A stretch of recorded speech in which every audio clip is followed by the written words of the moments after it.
Hey, welcome to Book Spills and More. I'm Travis, and today I'll be doing the BookTube Reflection tag.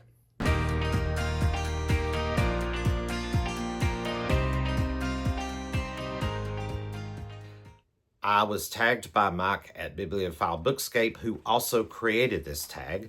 There are 10 prompts, 11 if you count tag others, so let's get started here, shall we? Prompt number 1. What kind of reader were you before starting BookTube? I don't think I was anything special, I was just a regular reader, just loved to read. Yeah, that's pretty much it. Prompt number 2, has BookTube changed your reading taste? I don't think so. No, I don't think BookTube has had any kind of influence on my reading taste. Not majorly. I guess I could say, for example, this year I'm doing the Jurassic Reading Challenge, and it's kind of making me read some things that maybe I probably would have read eventually, but it's just because of the nature of the time crunch of the challenge, it's making me kind of read things a little bit sooner than I probably normally would have. But that's okay, because eventually at some point I would be getting to these books anyway. So maybe that could count. I'm not really sure, but overall, no, I don't think it has the platform has affected my reading taste at all. Prompt number 3, what's a genre you never expected to enjoy? I gotta be honest, and cozy mysteries, like The Thirsty Murder Club here by Richard Osman. I never thought I would really get into a mystery series. I've never read Sherlock Holmes before, and never really any Agatha Christie, anything like major mystery wise. Well, I mean, unless you count the Hardy Boys when I was like a kid, and a couple of other things that are related to that. It's been so long since I've read anything like that. But cozy mystery, I wasn't too sure about. But yeah, ever since I'll put that back later. But anyway, I think, yeah, I've got a new favorite genre, and that's cozy mysteries, because I didn't know what to expect when I started it, and it's been an absolutely incredible series, this Thirsty Murder Club. And I never expected that I would really get into something like that. Prompt number 4, what's the weirdest or most random book you own? Man, I think that's the one I really had to think about the most on this. And because I've got a lot of random and probably weird books anyway, at least a lot of the premises sounded like on these shelves right here. I've got there are a lot of unread, plus I've got some unread Stephen King and a few unread classics, of course, and this is the rest of my Jurassic Reading Challenge, although I've read Jurassic Park before. But I'm going to have to go with one that really stood out. I read it about 2 years ago and actually did a review of it on my former channel. But it's a book called The Carnival of Curiosities by Amy Gibbs, and this was definitely a very unique book. For like, the setting was Victorian London, which was a beautiful setting, and I mean, it was portrayed beautifully in this book. The setting, it was I even said in my review of this book on my previous channel when I talked about it, that it felt like the writer was painting a portrait.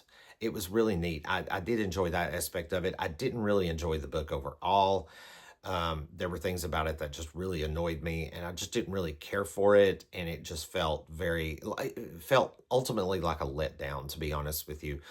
But it was just so odd, because I'd never read anything like this before that I recall. Nothing to this extreme. It's not extreme horror or anything. It's basically like, it's about this traveling carnival that has these, different sideshow characters, that perform, but the story focuses on this one particular, gosh, I'm largely forgetting it. It was just not that impressionable for me, but it involves this plot, about this one proprietor who is kind of blackmailing the carnival's head guy, there's this thing about this contract, and it's just, I'm largely forgetting, but let's just say it was just weird. It was a beautifully written story, but it was just weird, and it just ultimately the plot just didn't really. I just ultimately didn't care that much for the plot. Definitely not the ending. Prompt number 5. What's your I can't believe I still haven't read this book? Easy. I have to go with Needful Things by Stephen King. This book, unread. I don't think it's the oldest book I've got on my shelves, but it's the oldest unread book because that's what the question is about. I have had this book for so long, I can't even remember when I picked it up, but I still have yet to get to it. It's been years, probably at least over a decade that I've had this book and still haven't picked it up yet. And well, I mean, I'm not like embarrassed or ashamed or anything because I mean, it is what it is, but the question asked for that kind of answer, and that's what it is. Prompt number 6. What surprised you most about becoming part of BookTube? Uh, Nothing surprising about the platform itself. I think the biggest surprise, and I have to refer to my previous channel for this one because I deleted my previous channel because when I did that, at the time I did that, I was, or at least I told myself at the time that I was completely done with BookTube, that I didn't want to do it anymore. And I didn't realize this is where the surprise comes in. What surprised me was that I missed it. I actually missed doing it for myself. You know, don't get me wrong. I love sharing my, content with everybody and other people, but it surprised me that how much I needed something like this. It was something that kind of filled a void that I had in my, I guess, mental state, my mental life, so to speak, because I'm always around other people in my life. I mean, not all the time. I mean, I live by myself, and, I spend a lot of time at home reading, where I'm completely somewhere else, or, doing whatever, but most of the time when I'm outside, I'm always around other people, and I feel like I'm always giving, I'm always a part of something. But but there are times where I feel like this is something that provides something that I need for me, emotionally, mentally, and just to kind of stabilize myself, and kind of a decompression, I guess, a self decompression and a self reflection, hence the name of the tag. So, yeah, I think it surprised me that it was something that I just personally needed. Prompt number 7. Have your goals for your channel changed since you started? Not really. Now, right off the bat, going back to the Jurassic Reading Challenge, that's actually the very first reading, social or communal reading event I've ever taken part in on the platform. Now, unless you count the Lonesome Dove Buddy read I did right before I deleted Trav's bookshelf. But I never ever did any kind of, I very rarely participate in reading events. In fact, I never really participated in one except unless you count the Betty read I just said. But that's probably the only goal that changed. But for the most part, no, my goals have not changed. I'm usually pretty straightforward. Now, if they change, they might alter a little bit, but the goal is still the same. It's just the direction I'm taking it might alter a little bit or might stray off course. And so yeah, that's the best answer I've got for that one. But the induction of this Jurassic Reading Challenge right off the bat of me relaunching a new channel or launching a new channel, however you want to say it. Yeah, I think that's the only thing that's really changed. But for the most part, I try to keep my goals pretty strict and straight, but they are also lax. They're freestyle. They can change at any time, and I can still, keep it as a goal. Prompt number 8. What video are you most proud of? None. I don't take pride in I mean, I do, but I don't. What am I trying to say here? I don't want to favor my content. If I could be proud of anything, I'm proud of everything that I put out, but I don't take pride in it. It's just video content. You know, I do this for what I just said a couple of answers ago as kind of a self decompression, as just reflection. You know, it's basically me just storing my memories on here. And so I guess I'm proud of that. But I don't really actually take pride, because it would almost be like an author who would be asked, well, what book are you most proud of for writing? And it's difficult, I would say, because for the most part, I would imagine, because it would almost kind of be like you know, picking between your own kids or something like that, or pets or something, you know, that it just feels unfair.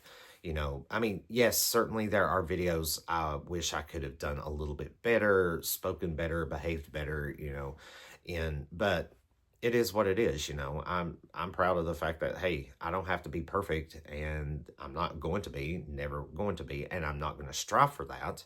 You know, I'm just going to put out what I want to put out, and that's what I can be proud of, I guess. Prompt number 9. What do you want people to feel when they watch your channel? People are going to feel what they feel.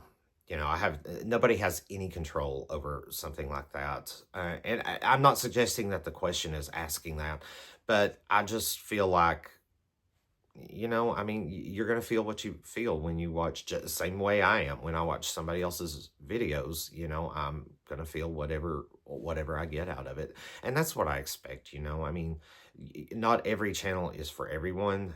Everyone knows this. That goes without saying, of course.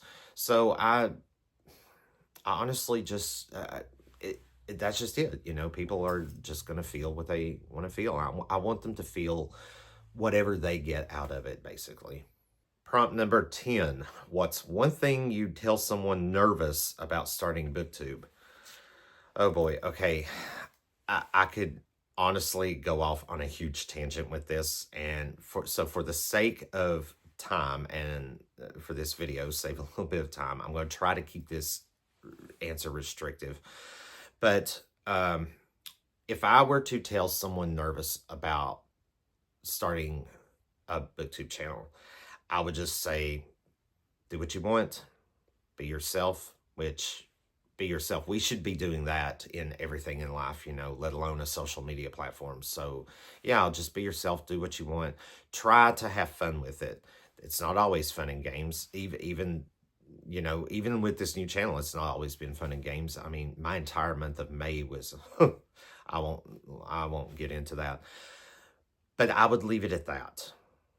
Oftentimes I see a lot of advice being given to people starting BookTube channels that, yeah, they say, okay, do what you want, do your content, but then you have to be something else. I'm not going to say, well, then you have to do this and this and this, because then it becomes conditional. And I'm not about to put, I mean, assuming according to the question that these people or this person is nervous, and as it is, don't make it conditional. You know, don't say, well, then you have to be upbeat or you have to be interesting, because that puts an expectation. It gives them something that they feel like they would have to live up to. Does that make any sense? Now, some people might welcome that advice, you know, but then you question it. Well, how do I know I'm going to be interesting? How do I know I'm going to do this? So that's why I would never tell anybody, I would never attach an adjective onto it, because I don't want someone to feel like they have to live up to an expectation. They don't have to live up to a standard. Just say, be yourself, do what you want, and you know, make sure your goals, you know, are yours and nobody else's. You're not, I know that I'm personally not on here to make somebody else's approval, to appease somebody else, because I know that's impossible. That's just simply not going to happen. So yeah, that's pretty much what I would tell anybody. And yeah, see, I could go off on a tangent about this one, but I'm going to leave it at that. I hope you understand what I'm saying, and that's it. And of course, the last prompt will be basically to tag others. Again, I'm leaving this as an open invitation. So if you're watching this and you would like to do this tag, then please, by all means, consider yourself officially tagged.